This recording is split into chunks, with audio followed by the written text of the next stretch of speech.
আসসালামু আলাইকুম। আজকে খুবই কমন একটি বিষয় নিয়ে কথা বলতে যাচ্ছি। বিষয়টি হচ্ছে যে নাক বন্ধ থাকা। আপনারা দেখবেন যে বিশেষ করে শীতকালে অনেকেরই নাক বন্ধ থাকে। আবার অনেকের সারা বছরই নাক বন্ধ থাকে। এই যে নাক বন্ধ থাকার ব্যাপারটা, এটা শিশুদের হতে পারে, বয়স্ক লোকদের হতে পারে, মধ্যবয়সীদের হতে পারে। এখন এই যে নাক বন্ধর ব্যাপারটা বিভিন্ন কারণে হতে পারে।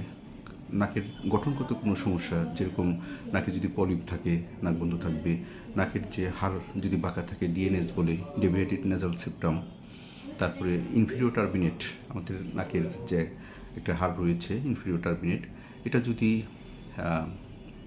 হাইপারট্রফি হয়ে যায়, মানে বড় হয়ে যায়, যেটাকে আমরা মাংস বৃদ্ধি বলি সাময়িকভাবে। এইভাবে এই ইনফিরিয়র টার্বিনেট অথবা পলিপ অথবা অনেক সময় সাইনোসাইটিসের সমস্যা বা ধুলা, বালি, ডাস্ট, কোল্ড অ্যালার্জি, এই বিভিন্ন কারণে আমাদের নাকটা বন্ধ থাকে, কারো সাময়িকভাবে, কারো দীর্ঘদিনব্যাপী। এই নাক বন্ধের ব্যাপারটা আমাদের হোমিওপ্যাথিতে যথেষ্ট ভালো চিকিৎসা রয়েছে।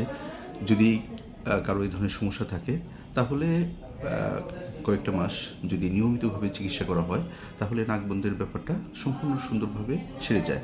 কারণ আমি যেটা বলতে চাচ্ছি সেটা হচ্ছে যে নাক বন্ধটা কী কারণে হচ্ছে, সেই কারণটা আমাদেরকে ডায়াগনোসিস করতে হবে।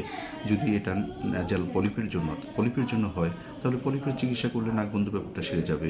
অথবা অনেক সময় দেখা যাচ্ছে যে নাকের হাড় বাঁকা অথবা ইনফিরিয়র টার্মিনেট হাইপারট্রফি, এই ব্যাপারগুলো, অথবা কোল্ড অ্যালার্জি কিনা, হ্যাঁ, অ্যালার্জির কারণে নাক বন্ধ থাকতেছে কিনা, বা সর্দি, সারা বছর অনেকে সর্দি লেগে থাকে, এই সর্দির কারণে কিনা, এই জিনিসগুলো ডায়াগনোসিস করে যদি চিকিৎসা করা হয়, তাহলে এই নাক বন্ধের ব্যাপারটা অতি সহজে কয়েকটা মাস যদি কন্টিনিউয়াসলি চিকিৎসা করা হয়, তাহলে নাক বন্ধের ব্যাপারটা কিন্তু সারিয়ে তোলা সম্ভব। এবং হোমিওপ্যাথিতে এ ধরনের রোগী আমরা পেয়ে থাকি এবং তারা সুস্থ হয়ে যায়। ধন্যবাদ সবাইকে।